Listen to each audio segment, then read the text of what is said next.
So hello students, जय श्री श्याम।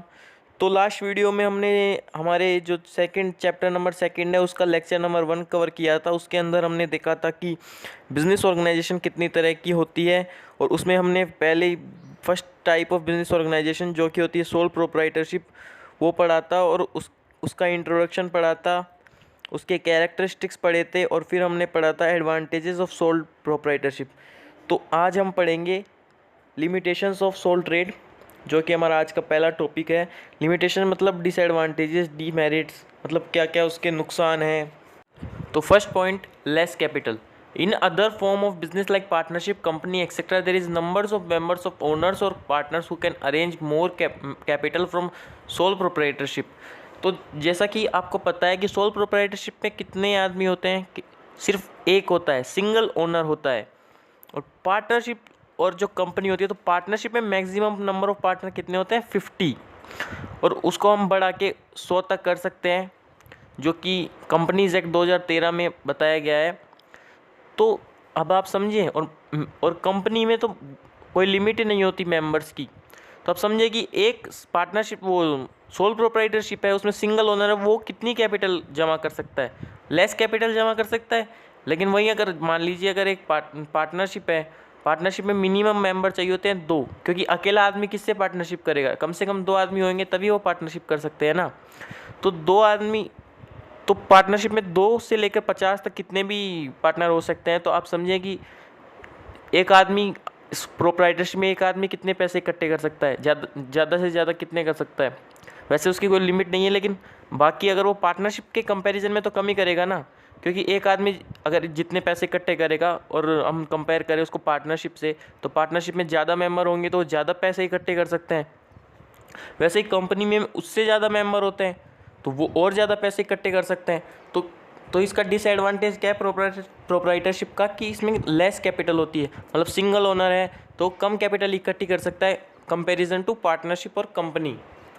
इन sole proprietorship a single owner can not arrange more capital. वही बात है कि एक अकेला आदमी ज़्यादा कैपिटल अरेंज नहीं कर सकता। So capital become limited and business remains small. तो उसकी कैपिटल लिमिटेड रहती है और जो बिजनेस होता है वो छोटा होता है, स्मॉल होता है। Second point, decision making. In sole proprietorship, a single owner has limited knowledge. He cannot work perfectly in all fields of business like financing, planning, production, marketing, etc. यहाँ पे प्लानिंग के बाद प्रोडक्शन में coma लगाना थोड़ा रह गया, कोई दिक्कत नहीं है, इतना चलता है। तो इसका मतलब ये है कि जैसे सिंगल ओनर होता है तो उसके पास लिमिटेड नॉलेज होती है, तो वो अच्छी तरीके से मान लीजिए प्लानिंग, फाइनेंसिंग, प्रोडक्शन, मार्केटिंग सारी चीज़ें अच्छी तरीके से अच्छे ढंग से नहीं कर सकता। वहीं अगर मान लीजिए पार्टनर है, 5 पार्टनर हैं, तो 5 के पास अपनी अपनी नॉलेज होगी, तो सब अलग अलग फील्ड्स में मास्टर होंगे। सब कोई प्लानिंग में होगा, कोई मार्केटिंग में होगा, कोई प्रोडक्शन में होगा, कोई फाइनेंसिंग में होगा। तो इसलिए पार्टनरशिप में ही फ़ायदा होता है। तो ये एक लिमिटेशन हो गई कि भाई डिसीजन मेकिंग है, तो डिसीजन मेकिंग में जो सिंगल ओनर होता है सोल प्रोप्राइटर, उसके पास लिमिटेड नॉलेज होती है। लेकिन उस अगर compare to partnership and company, तो क्योंकि सबके पास कंपनी और पार्टनरशिप में बहुत सारे लोग होते हैं, बहुत सारे मेंबर्स होते हैं, तो वो अपने अपने सजेशंस दे सकते हैं डिसीजन मेकिंग में, उससे काफ़ी फ़ायदा होता है और जो बेस्ट सजेशन होता है उसको पिक कर लेते हैं। तो if he has required to play important business decisions, so he has not other honor from he which he consult important। तो मतलब वो हो गया कि कोई उसको अगर कोई बहुत बड़ा बिजनेस में डिसीजन लेना है सोल प्रोप्राइटर को, तो कोई दूसरा ओनर नहीं होता उसका, वो सिंगल ओनर होता है, जिससे तो वो कोई दूसरा ओनर नहीं होता उस बिज़नेस का जिससे वो उस बारे में सलाह ले सके, कंसल्ट कर सके। तो वो बात हो गई कि डिसीजन मेकिंग भी एक लिमिटेशन हो गया। और इसका एडवांटेज में भी हमने डिस्कस किया था कि क्विक डिसीजन ले सकता है, कभी इमरजेंसी में कोई जल्दी से डिसीजन लेना है, तो ऐसे 5 पार्टनर हो गए तो सबको पूछने की ज़रूरत नहीं है, एक अकेला वो डिसीजन ले सकता है जल्दी से। और थर्ड है work life. Sole proprietor life is combined with owners life. In other words, in sole proprietorship है business and businessman both are single entity. ये हमने कल डिस्कस किया था कि बिजनेस और बिजनेसमैन सिंगल एंटिटी होता है। वर्क लाइफ कितनी होती है, बिजनेस की वर्क लाइफ होती है वो बिजनेसमैन की वर्क लाइफ जितनी। आप समझिए कि अगर जैसे मान लीजिए आप शॉपकीपर है, तो आप जब शॉप खोलेंगे तो अपनी मर्ज़ी से खोलेंगे, शॉप बंद करेंगे तो अपनी मर्ज़ी से करेंगे। अगर आप किसी दिन शॉप पे नहीं गए तो वो शॉप बंद ही रहेगी। तो क्या है कि आप और शॉप की एंटिटी एक ही है। तो इसमें क्या है कि जैसे अगर मान लीजिए शॉपकीपर की डेथ हो गई तो बस अब शॉप बंद हो जाएगी। एक ही ओनर है ना शॉप का, सिंगल ओनर सोल प्रोप्राइटर है। अगर सोल प्रोप्राइटर की मान लीजिए फॉर एग्जांपल डेथ हो गई तो शॉप भी बंद। तो उसकी जो सोल प्रोप्राइटर है उसकी लाइफ से ही उसके बिज़नेस की लाइफ डिपेंड करती है। जितनी उसकी लाइफ होगी उसके बिज़नेस की लाइफ होगी। वो जितने दिन जिएगा उसका बिज़नेस उतना दिन चलेगा। समझिए, थर्ड पॉइंट क्लियर। सो बिजनेस में अफेक्ट फ्रॉम ओनर्स एक्टिविटी, तो ओनर की एक्टिविटी से बिजनेस अफेक्ट होएगा। फोर्थ पॉइंट है limited resources. A single proprietor has limited resources like funds, materials, human resources, capital etcetera. Business because a single owner can not arrange and manage a large business resources. तो इसका क्या मतलब है कि एक single जो owner होता है, प्रोप्राइटर होता है, उसके पास लिमिटेड रिसोर्सेज होते हैं, उसका फंड लिमिटेड होता है, उसका मटेरियल लिमिटेड होता है, क्योंकि वो सिंगल होता है, सिंगल ओनर होता है। तो ह्यूमन रिसोर्सेज मतलब कितने आदमी है उसके पास, तो मान लीजिए वो आदमी रख सकता है अगर, लेकिन उसका बिजनेस ही छोटा है मान लीजिए, तो वो इतने आदमी रख के करेगा क्या। ओनर है वो, प्रॉफिट उसका खुद ही के पास ही रहेगा। मान लीजिए अगर कुछ वो एम्प्लॉय रख भी लेता है तो वो उसको सिर्फ सैलरी देगा, प्रॉफिट में शेयर नहीं देगा। तो लिमिटेड रिसोर्सेज होते हैं, कैपिटल भी उसकी लिमिटेड होती है। तो जो सिंगल ओनर होता है वो इतना बड़े बिजनेस को मैनेज नहीं कर सकता। उसका बड़े बिजनेस को अकेला आदमी छोटे बिजनेस को मैनेज कर सकता है। तो ये है कि उसके पास लिमिटेड रिसोर्सेज होते हैं। तो फिफ्थ और लास्ट पॉइंट है unlimited liability. In sole proprietorship, ownership property and business property both are not same. So in case of excess loss from invested capital, personal property is liable to pay excess loss। तो इसका मतलब ये है कि जो businessman होता है, sole proprietor होता है, उसकी एक और लिमिटेशन होती है अनलिमिटेड लायबिलिटी। तो लायबिलिटी आपने पढ़ा होगा, केशव सर ने आपको पढ़ा दिया होगा लायबिलिटी क्या होती है। जो बिज़नेस के ऊपर जो डेब्ट्स होते हैं, बिज़नेस के जो ऋण होते हैं, जो बिज़नेस को चुकाने होते हैं, तो उनका जिम्मेदार कौन होगा सोल प्रोप्राइटरशिप में। खुद सोल प्रोप्राइटर ही होगा ना। आप समझेंगे कि अगर अकेला बिजनेसमैन है तो उसको किसी को पैसे चुकाने हैं तो किसको चुकाने हैं, उसी को चुकाने हैं ना।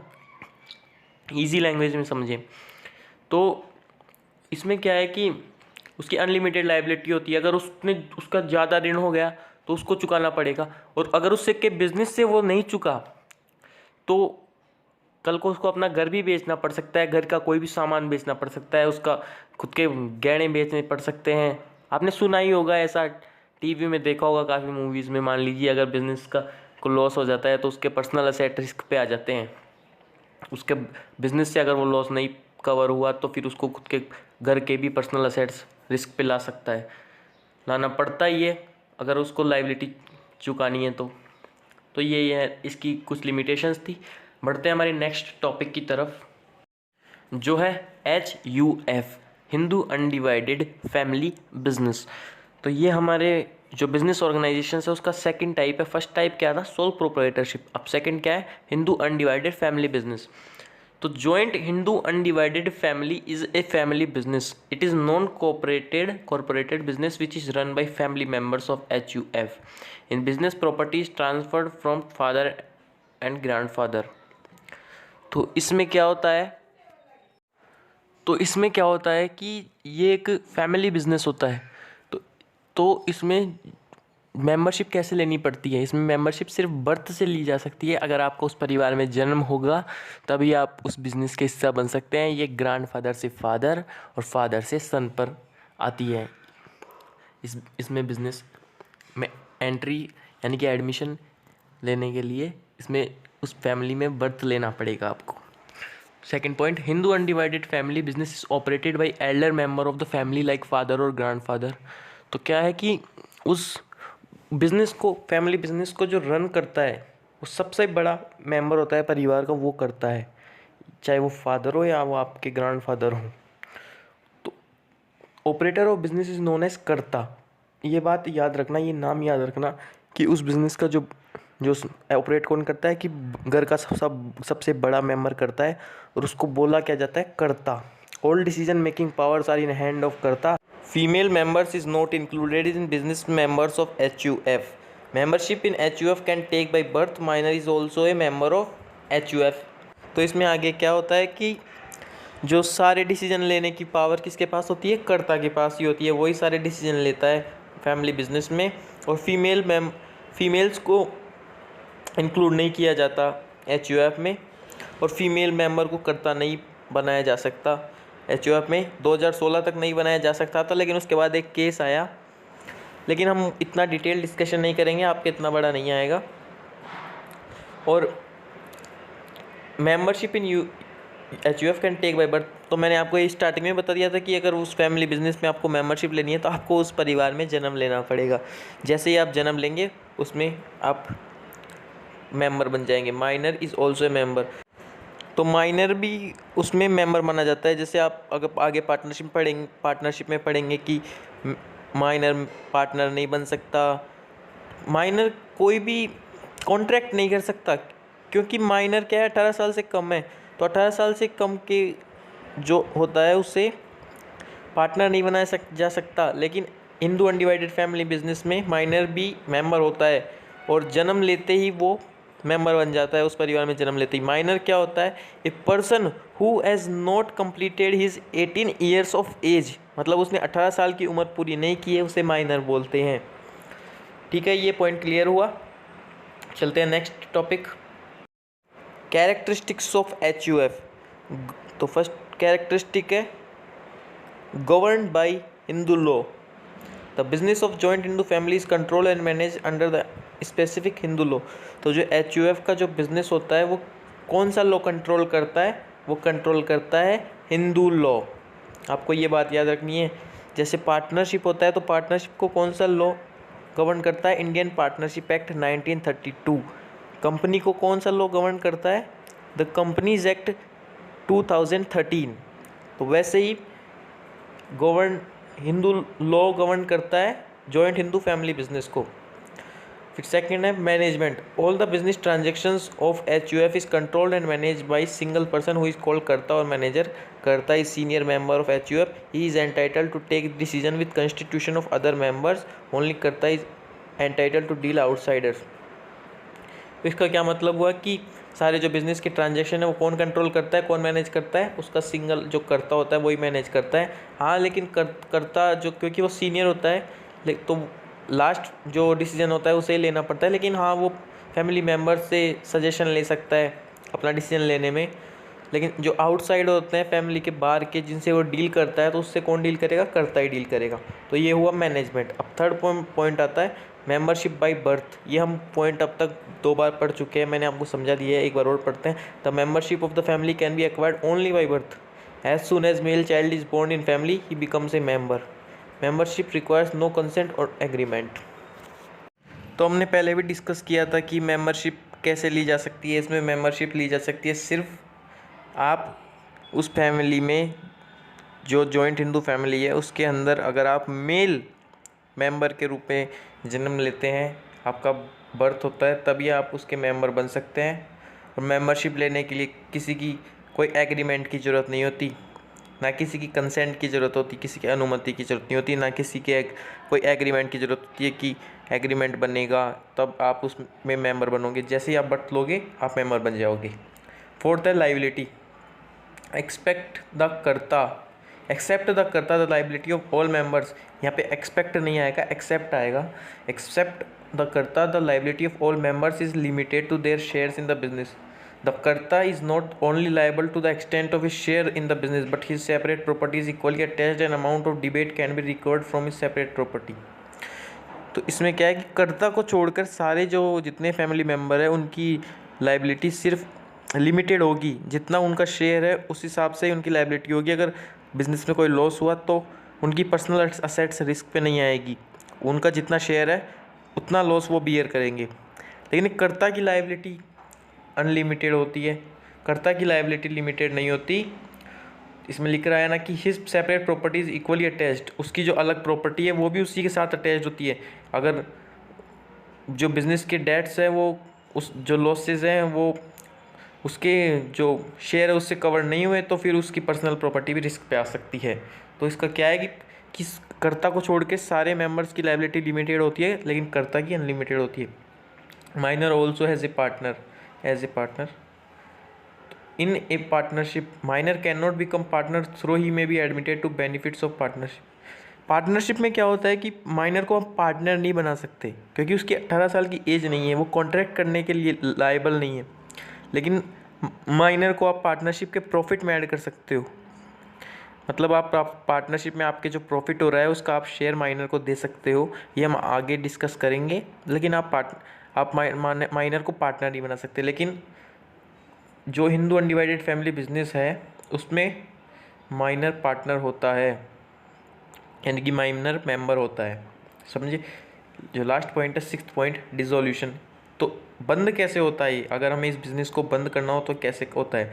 The joint Hindu family can be dissolve only at the will of members of the family. Any single member has no right to get the business dissolve. मतलब बिज़नेस कैसे डिसॉल्व होएगा? जब सारे फैमिली मेंबर की इच्छा होगी, सारे फैमिली मेंबर अपनी कंसेंट देंगे कि हाँ अब हमें बिज़नेस बंद कर देना चाहिए, तब बंद होगा।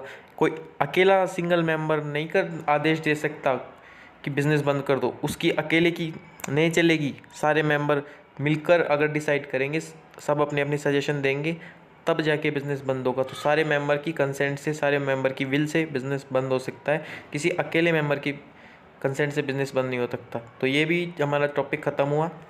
चलते हैं नेक्स्ट टॉपिक की तरफ, जो हमारे इस क्लास का लास्ट टॉपिक है आज का, एडवांटेजेस ऑफ HUF। तो एडवांटेजेस देखने हैं, HUF के क्या क्या फ़ायदे हैं वो देखने हैं। तो फर्स्ट पॉइंट है easy to start. It is very easy to start the joint Hindu family business. No legal formalities are required to be forced, such as registration. It requires no agreement. तो आप समझें कि बहुत start करना बहुत easy होता है HUF को, और कोई भी लीगल फॉर्मेलिटीज़ की ज़रूरत नहीं पड़ती स्टार्ट करने के लिए। कोई रजिस्ट्रेशन करवाने की ज़रूरत नहीं, कोई एग्रीमेंट की ज़रूरत नहीं है, क्योंकि ये फैमिली बिजनेस है। तो ईजी टू स्टार्ट होता है और ईजी टू क्लोज होता है। क्लोज भी सारे फैमिली मेम्बर्स की कंसेंट से कर सकते हैं। Efficient management.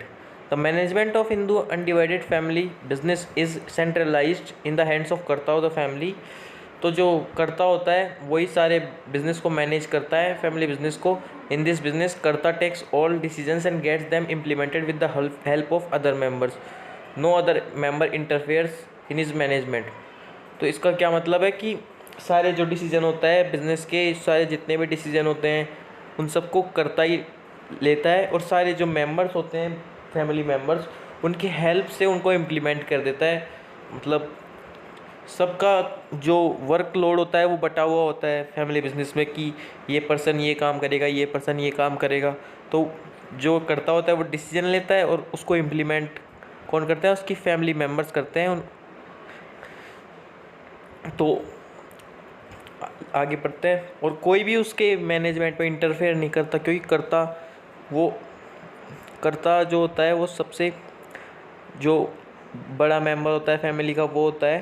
तो सबको उसके ऑर्डर मानने पड़ते हैं, और जो फाइनल डिसीजन होता है वो कर्ता का ही होता है।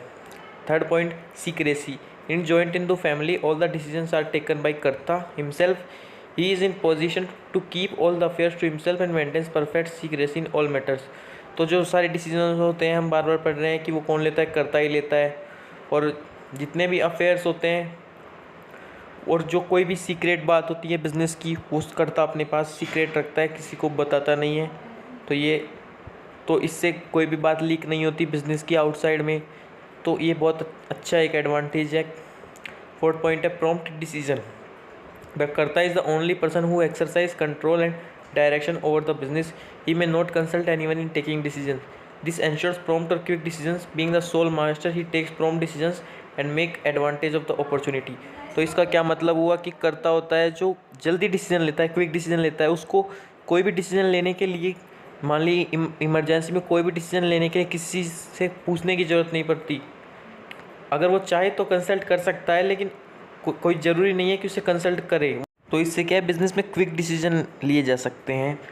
जैसे कोई इमरजेंसी सिचुएशन आ गई जहाँ डिसीजन लेने की ज़रूरत है, तो कर्ता जल्दी से डिसीजन ले लेता है, किसी से पूछता नहीं है, और अपने इस सोल मास्टर होता है वो। तो ये इस अपॉर्चुनिटी है, इसका एडवांटेज लेता है। और ये भी एक एडवांटेज है HUF का। Now fifth and last point, economy. For the success of any business economy is must. It is well balanced and maintain in joint Hindu family business. The करताव family spend money with great caution and economy. तो किसी भी business के success के लिए economy सबसे ज़रूरी होती है। तो जॉइंट हिंदू फैमिली बिजनेस में इस इकोनॉमी को कौन मेंटेन करता है? कर्ता मेंटेन करता है। वही बिज़नेस का सारे एक्सपेंसेस मेंटेन करता है और जो अच्छे तरीके से इकोनॉमी को चलाता है बिज़नेस की को। तो इससे क्या है, बिज़नेस स्मूथली चलता है, स्मूथली रन होता है और कोई परेशानी नहीं होती बिज़नेस को, और अच्छी इकोनॉमी होती है बिज़नेस की। तो ये थे हमारे एडवांटेज ऑफ HUF, और आज का हमारा वीडियो यहाँ पर ख़त्म होता है। तो आई होप आपको वीडियो अच्छा लगा हो, आपको समझ में आया हो, और अगर समझ में नहीं आया तो भी कमेंट सेक्शन में ज़रूर बताना। तो वीडियो अच्छा लगा हो तो प्लीज़ वीडियो को लाइक करें, शेयर करें, चैनल को सब्सक्राइब करें, ज़्यादा से ज़्यादा 11th क्लास के स्टूडेंट तक ये वीडियो पहुँचाएँ और उन्हें भी इस चैनल के बारे में बताएं। तो और स्टूडेंट्स, एक बात ज़रूर कहूँगा कि कमेंट ज़रूर कीजिए। अगर आप वीडियो देख रहे हैं तो कमेंट करिए और बताइए, हमें सजेशंस दीजिए हम क्या और नई चीज़ ऐड कर सकते हैं। तो इसी के साथ आज की क्लास यहीं एंड करते हैं। जय Shri Shyam. Thank you so much for watching. Bye.